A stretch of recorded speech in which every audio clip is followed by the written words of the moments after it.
Hello അങ്ങനെ പ്രൊഡക്റ്റീവായിട്ട് റൂമിനെ ഈ ഒരു ഷേപ്പിൽ നിന്ന് ഈ ഒരു ഷേപ്പിലേക്ക് റീഅറേഞ്ച് ചെയ്ത് കഴിഞ്ഞപ്പോഴാണ് റൂം ഇത്തിരി സിമ്പിളായി പോയോ എന്നുള്ളൊരു കാര്യം എൻ്റെ മൈൻഡിലേക്ക് വന്നത്.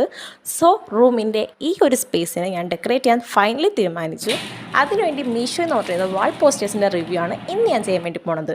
വെറും 85 റുപ്പീസിനാണ് ഈ ഒരു 32 പീസസ് ഓഫ് വാൾ പോസ്റ്റേഴ്സ് കിട്ടുന്നത്. ഇതിൻ്റെ ഒരു ടേപ്പ് സാധാ കിട്ടുന്നതാണ്, പക്ഷേ എനിക്കത് കിട്ടിയില്ല. അത്യാവശ്യം മ്യൂസിക് കേൾക്കുന്ന പേഴ്സൺ ആയതുകൊണ്ട് മ്യൂസിക് ആൽബംസിൻ്റെ വാൾ പോസ്റ്റേഴ്സാണ് ഞാൻ ഓർഡർ ചെയ്തത്. ടേപ്പ് ഇല്ലാഞ്ഞുകൊണ്ട് പുറത്തുനിന്ന് ഒരു നാനോ ടേപ്പ് വരെ ഓർഡർ ചെയ്യേണ്ടി വന്നു. ദെൻ നമ്മൾ പണി തുടങ്ങി. ബെഡിലോട്ട് എല്ലാം വലിച്ചു വാരിട്ടിട്ട് അതിൻ്റെ ബാക്കിലെല്ലാം നാനോ ടേപ്പ് ഒട്ടിച്ചിട്ട് വാളിൽ ഒരു ലൈൻ മാർക്ക് ചെയ്ത് അതിൻ്റെ മേളിൽ എല്ലാം പെർഫെക്റ്റായിട്ട് അറേഞ്ച് ചെയ്താണ് നമ്മൾ വാൾ പോസ്റ്റേഴ്സ് ഒട്ടിച്ചത്. ബാക്കി വന്ന 2 എണ്ണം നമ്മൾ സ്വിച്ച് ബോർഡിലും ഡോറിലും ഒട്ടിച്ചു. അങ്ങനെ ഇതാണ് എൻ്റെ റൂമിൻ്റെ ഫൈനൽ ഔട്ട്കം. സോ ഇഷ്ടമെങ്കിൽ ലൈക്ക് ചെയ്യുക, സബ്സ്ക്രൈബ് ചെയ്യുക.